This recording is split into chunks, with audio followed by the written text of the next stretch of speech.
कृष्णा, जय गौ माता, जय गोपाल। मेरे इस परिवार में आप सभी का स्वागत, अभिनंदन। चलिए आज की चर्चा को आगे बढ़ाते हैं। तो आज मैं आपको कार्तिक महात्म्य के कुछ और अध्याय सुनाने जा रही हूँ। तो चलिए शुरुआत करते हैं। बोलिए कार्तिक महात्म्य की जय, तुलसा मैया की जय, सालिग्राम भगवान की जय, दामोदर भगवान की जय। 24वां अध्याय। राजा पृथु ने देवर्षि श्री नारद जी से पूछा, नारद जी, आपने तुलसी के इतिहास, व्रत, महात्म के बारे में कहा है। अब यह बताने की कृपा करें कि क्या इस कार्तिक मास में और भी देवताओं का पूजन होता है? यह भी मुझे समझा कर कहिए। श्री नारद जी बोले, पहले समय में पर्वत के निकट कर्तिपुर में एक धर्मात्मा धर्मदत्त नाम का ब्राह्मण रहता था। वह ब्राह्मण विष्णु के सब व्रत करता था और आठों पहर उनकी भक्ति में तत्लीन रहता था। एक दिन कार्तिक माह में वह एक पहर रात शेष रहने पर जागरण के लिए भगवान विष्णु के मंदिर में गया। वह हर प्रकार की सामग्री लेकर पूजा करने के लिए जा रहा था कि उसने मार्ग में एक बड़ी भयंकर राक्षसी को देखा, जिसके की बड़े बड़े दांत थे, लपलपाती हुई जीभ थी, बड़े बड़े लाल नेत्र थे, जिसका शरीर नंगा था, मांस रहित था। उस भयंकर राक्षसी को देखकर धर्मदत्त बुरी तरह से कांपने लगा और कुछ उपाय न देखकर उसने पूजा वाली थाली, जल का लोटा उस राक्षसी पर फेंक दिया।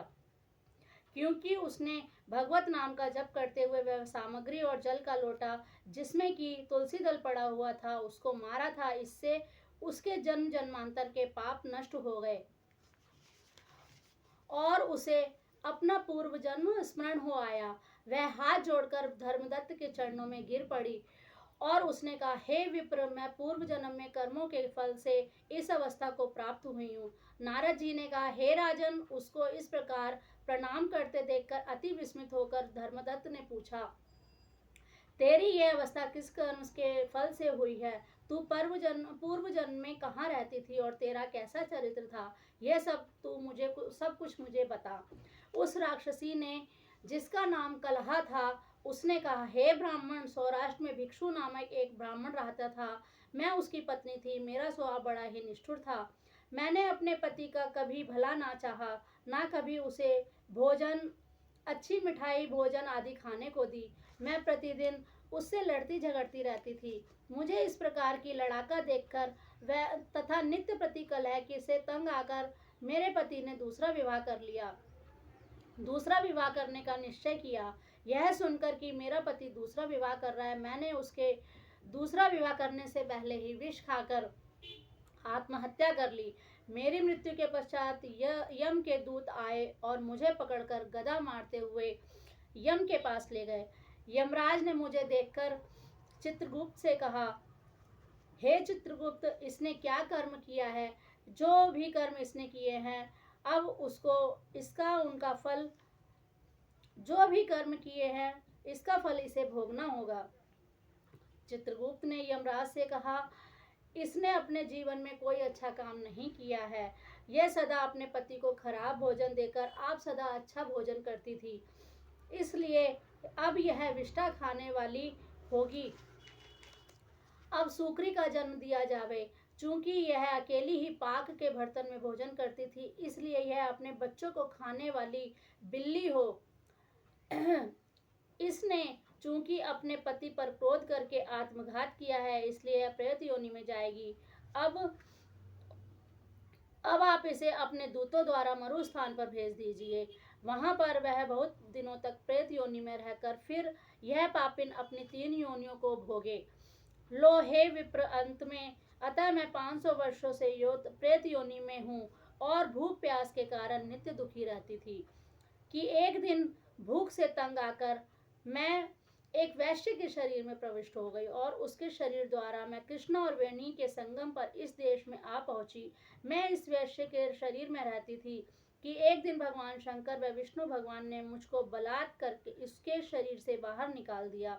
फिर मुझे आप दिखाई दिए और आपके लोटे में से तुलसी दल जल का छींटा मेरे ऊपर आ पड़ा, जिससे कि मेरे सारे पाप नष्ट हो गए। हे दिदोजम, अब आप मुझे यह बताइए कि आगे होने वाली तीनों योनियों और इस प्रेत देह से मेरी मुक्ति किस तरह से होगी। धर्मदत्त कलह की यह बात सुनकर उसके पिछले कर्मों और उसकी वर्तमान अवस्था को देखकर बड़ा दुखी हुआ और उसका दुख देखकर उसका चित्त पिघल गया। फिर उसने दुखित भाव से कहा, बोलिए सालिग्राम भगवान की जय, तुलसा मैया की जय। 25वां अध्याय। तीर्थ व्रत और दान आदि के करने से समस्त पाप नष्ट हो जाते हैं, मगर प्रेत योनि में रहने वाले का इसका अधिकार नहीं है। परंतु तुम्हारे दुख को देखकर मैं अत्यंत दुखी हूँ और तुम्हारा दुख दूर किए बिना मुझे संतोष नहीं होता। तुम्हारे पाप बड़े भारी हैं, क्योंकि यह तीनों योनियां बहुत बड़े पाप करने वाले को प्राप्त होती हैं, और प्रेत योनि तो थोड़े से पुण्य से नष्ट नहीं हो सकती। लेकिन मैं तुम्हें इस योनि से अवश्य में छुड़ाऊंगा, इसलिए मैंने जो कार्तिक का व्रत किया है उसका आधा फल मैं तुम्हें देता हूँ, क्योंकि यज्ञ दान तीर्थ ये सब निश्चय ही कार्तिक के फल के पुण्य के समान नहीं है। नारद जी ने कहा, हे राजन, इतना कहकर धर्मदत्त ने उसको ओम नमो भगवते वासुदेवाय यह द्वादक्षर मंत्र सुनाया और तुलसी दल का जल उसके ऊपर छिड़का। बस फिर क्या था, क्षण भर में वह प्रेत योनि से छूटकर प्रज्वलित शिखा के समान दिव्य रूप धारण करके लक्ष्मी के समान सुंदर हो गई। तब वह धर्मदत्त को दंडवत प्रणाम करके प्रसन्नता से गदगद होकर बोली, हे ब्राह्मण, आपके आशीर्वाद से मैं इस घोर नरक से छूट गई हूँ। मुझे पाप सागर से डूबती हुई के लिए आप नौका के समान हुए हैं। नारद जी ने कहा, हे राजन, अभी कला इस प्रकार कह ही रही थी कि वहां पर विष्णुगण एक दैप्यमान विमान लेकर आए। विमान के द्वार पर अप्सराएं और गण बैठे हुए थे। धर्मदत्त ने उन सबको देखकर दंडवत प्रणाम किया। हे द्विज श्रेष्ठ, आप धन्य हैं, जो कि आप सदा भगवान विष्णु के व्रत कथा और सेवा में लगे रहते हैं। आप सर्वदा दीन दुखियों पर दया करते रहते हैं। आप में जो अपने बाल्यकाल में पवित्र और शुभ कार्तिक व्रत किया था, आपने उसके आधे फल से कला के पूर्व जन्म के एकत्रित किए हुए पाप को नष्ट कर दिया है। यही नहीं, आपकी कृपा से उसके सैकड़ों जन्म के पाप भी नष्ट हो गए हैं। आपके जागरण आदि के करने से पुण्य प्रभाव से आकाश मंडल में यह विमान आया है। हे ब्राह्मण, अब आप इसे भांति भांति के भोगों से युक्त बैकुंठ में ले जा रहे हैं। आपके दान पुण्य के प्रभाव से, कार्तिक व्रत या तुलसी पूजा के प्रभाव से अब यह भगवान विष्णु के निकट रहेगी। आप भी इसी जन्म के पश्चात अपनी दोनों स्त्रियों सहित बैकुंठ लोक में भगवान विष्णु के समीप रहेंगे और मुक्ति को प्राप्त होंगे। हे दया के सागर, वह मनुष्य धन्य है और जन्म उन्हीं का फलीभूत है जिन्होंने कि तुम्हारी तरह भगवान विष्णु की भक्ति की है, क्योंकि भगवान विष्णु अपने भक्तों का भला क्यों ना करेंगे। वह सब कुछ देते हैं। जिन्होंने प्राचीन काल में उत्पान के पुत्र को ध्रुव स्थान दिया था, जिसके स्मरण मास से प्राणियों की सद्गति प्राप्त होती है। प्राचीन काल में भगवान विष्णु केवल अपने नाम के स्मरण से ही ग्रह द्वारा पकड़े गए हाथी को हस्त योनि से मुक्त करके जय नाम देकर पार्षद बना दिया। प्राचीन काल में भगवान विष्णु केवल अपने नाम के स्मरण से ही ग्रह द्वारा पकड़े गए हाथी को हस्त योनि से मुक्त करके जय नाम देकर अपना पार्षद बना लिया।